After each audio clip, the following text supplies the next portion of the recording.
हे friends, कैसे हैं सब लोग। तो सबसे पहले आप सब लोग को बहुत बहुत धन्यवाद। आजकल मैं स्टोरी डाल रही हूँ तो आप लोग काफ़ी पसंद कर रहे हैं, तो उसके लिए मैं आप सबको तहे दिल से धन्यवाद बोल रही हूँ। और आज ही एक मैं स्टोरी पढ़ी हूँ, मुझे काफ़ी अच्छी लगी। ये पारिवारिक स्टोरी है, जैसे कि सास बहू और बेटी। तो मुझे स्टोरी अच्छी लगी, इसलिए मैं आपके साथ शेयर कर रही हूँ। एक सीखने वाली स्टोरी है, तो ज़रूर पढ़ें या सुनें। और अगर आप लोग को बुरा लगता है मेरी ये स्टोरी आपको नहीं पसंद आती है, तो इसलिए मुझे क्षमा करना, पर मुझे अच्छी लगी तो मैं आपके साथ शेयर कर रही हूँ। स्टोरी में शुरू करती हूँ। और ये स्टोरी शुरू होती है, एक बेटी का फ़ोन आता है माँ के पास। माँ, मैं बहुत थक गई हूँ घर संभालते संभालते। यहाँ मेरी थकान किसी को नज़र नहीं आती। कुछ दिन आराम करना चाहती हूँ। सोच रही हूँ कुछ दिनों के लिए अपने मायके आ जाऊँ और आते हुए अपने बच्चों को भी साथ ले आऊँगी। वो स्कूल वहीं से चले जाएंगे। आखिर एक ही शहर में ससुराल और मायका होने का कुछ तो फ़ायदा मिले। नम्रता ने फ़ोन पर अपनी माँ से कहा। पार्वती जी ने दूसरी तरफ से कहा, हाँ बेटा, जब तेरी इच्छा हो आ जाना। आखिर ये तेरा भी तो घर है। ठीक है माँ, कल मैं आ जाऊँगी। नम्रता खुश होकर बोली, हाँ बेटा, कल आ जाना, मैं तुम्हारा इंतज़ार करूँगी। अभी फ़ोन रखती हूँ, मुझे मंदिर पे जाना है। फ़ोन रख दिया और सीधे किचन में गई। किचन में खाना बना रही बहू से बोली, अरे अनुपमा, सुनो, कल तुम्हारी ननद आ रही हैं। आज बाजार जाकर फल सब्जी और मिठाइयाँ लेकर आना। बेचारी मेरी बेटी ससुराल में नौकरों की तरह काम करती है और उस पर कोई ध्यान नहीं देता। यहाँ आएगी, कुछ दिन रहेगी तो उसका मन और तबीयत अच्छा रहेगा।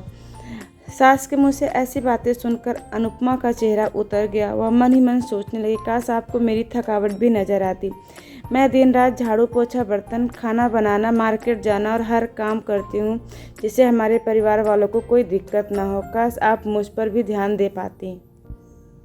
आपकी बेटी तो जब मन में आता है तब यहाँ आ जाती है, लेकिन मैं साल में एक बार ही अपनी माँ के पास जाती हूँ, तब भी आपको प्रॉब्लम होती है। मैं भी इंसान हूँ, मेरा भी मन है, मुझे भी लगता है अपने माँ के पास जाकर थोड़ा आराम करूँ, सुख दुख की दो चार बातें करूँ, अपना मन हल्का करूँ। भगवान, अब तुम ही कुछ करो ताकि मेरी सास की आंखें खुले और उसे मेरी थकावट भी नज़र आए। शाम तक भगवान ने जैसे अनुपमा की सुन ली और उसकी ननद का फ़ोन आया। ननद ने अपनी माँ से कहा कि उसकी सास ने उसे मायके आने के लिए मना कर दिया है, इसलिए इस बार वो नहीं आ सकती। पार्वती जी बोली, ऐसे कैसे मना कर दिया? पहले तो कभी वह तुम्हें आने के लिए नहीं रोकती थी, इस बार भला क्या हो गया? लाओ मेरी बात कराओ उनसे, मैं समझती हूँ। नम्रता ने फ़ोन अपनी सास के पास दिया और पार्वती जी ने कहा, नमस्कार समधन जी, आपसे कुछ कहना था। समधन जी ने कहा, कहिए। दरअसल नम्रता कल त्यौहार है, इसलिए अपने मायके आना चाहती है। अगर आप उसे भेज दें तो अच्छा रहेगा। नम्रता की सास ने कहा, देखिए समधन जी, आपकी बेटी मायके जा कर रहे, इस बात के लिए हमने उसे कभी नहीं रोका। इस बात से हमें कोई प्रॉब्लम भी नहीं है। कुछ दिन पहले मैं अपने रिश्तेदार के शादी में गई थी, वहाँ आपकी बहू अनुपमा की माता जी से मिलने का मौका मिला। उनसे गपशप करने के दौरान उनकी बातों से पता चला कि अनुपमा को साल में एक ही बार अपने मायके जाने को मिलता है, वह भी बहुत कम समय के लिए। मुझे लगता है आपको पहले अनुपमा को उसके मायके भेज देना चाहिए, और वह जब मायके होकर आ जाएगी तो मैं नम्रता को आपके पास भेज दूंगी। एक बहुत ज़रूरी बात जो मुझे लगता है आपको समझ लेनी चाहिए कि आपको अपनी बहू को भी बेटी की तरह या बेटी से भी ज़्यादा प्यार देना चाहिए।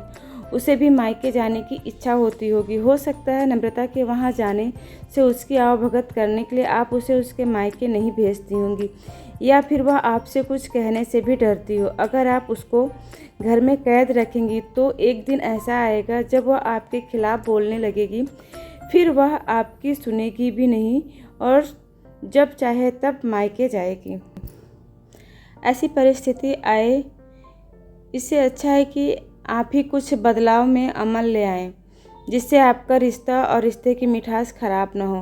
पार्वती को अपने समधन के हर एक शब्द में सच्चाई नजर आई। उन्हें महसूस हुआ कि उन्होंने अपनी बेटी के प्यार में अंधे होकर कभी भी अपनी बहू के मन का विचार नहीं किया। उन्होंने हमेशा ही अपनी बेटी को अपनी बहू से ऊपर रखा।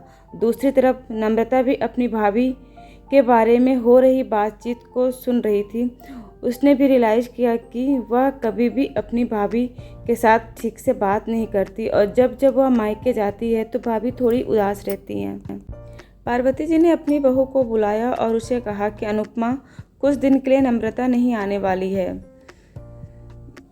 इसीलिए पहले तुम अपने मायके होकर आ जाओ। यह सुनते अनुपमा का चेहरा खिल गया, क्योंकि वह पहली बार था जब उसकी सास ने सामने से उसे मायके जाने के लिए कहा था। अगले दिन अनुपमा अपने मायके गई और इस बार 1-2 दिन नहीं, पूरे हफ्ते भर रहकर आई।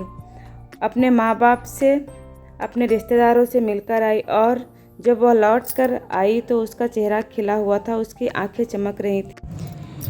अनुपमा के आने के बाद नम्रता भी अपने मायके आई और इस बार वो खुद सामने से अपनी भाभी से खुशी खुशी मिली और अच्छे से बात की। नम्रता ने अपनी माँ से बात करके उन्हें भी अच्छे से समझने में मदद की कि वह कहीं ना कहीं अनुपमा के साथ गलत व्यवहार कर रहे थे। दूसरी तरफ अनुपमा अपने ससुराल वालों के बदले रवैये से बहुत खुश थी। अब वह खुशी खुशी सबका ध्यान रखती और हर काम प्यार से करती। वह ध्यान रखती कि कोई भी ऐसी बात या काम ना करे जिससे घर में तनाव का माहौल पैदा। पार्वती जी अपनी बहू को खुद ही समय समय पर मायके भेज दिया करती और एक छोटे से बदलाव ने सास बहू और भाभी ननंद के बीच की कड़वाहट को दूर कर दिया और रिश्तों को और भी ज़्यादा मीठा और मजबूत कर दिया। तो फ्रेंड्स, ये थी मेरी आज की छोटी सी स्टोरी, जो कि पारिवारिक स्टोरी है और इससे एक सीख मिलेगी, एक शिक्षा मिलेगी। और ये स्टोरी मुझे अच्छी लगी। मैंने इसको जो है पढ़ा था कहीं पे तो मुझे काफ़ी पसंद आई, तो मैंने सोचा कि क्यों ना ये स्टोरी मैं आप लोग के साथ शेयर करूं। तो मैंने शेयर किया। अगर किसी को लगे कि मतलब गलत लग रहा है तो प्लीज़ वो लोग मुझे क्षमा करें, माफ़ करें, लेकिन मुझे स्टोरी पसंद है तो मैंने आपके साथ शेयर की। तो ये थी मेरी आज की स्टोरी। अगर पसंद है तो लाइक शेयर सब्सक्राइब जरूर करें। Thank you.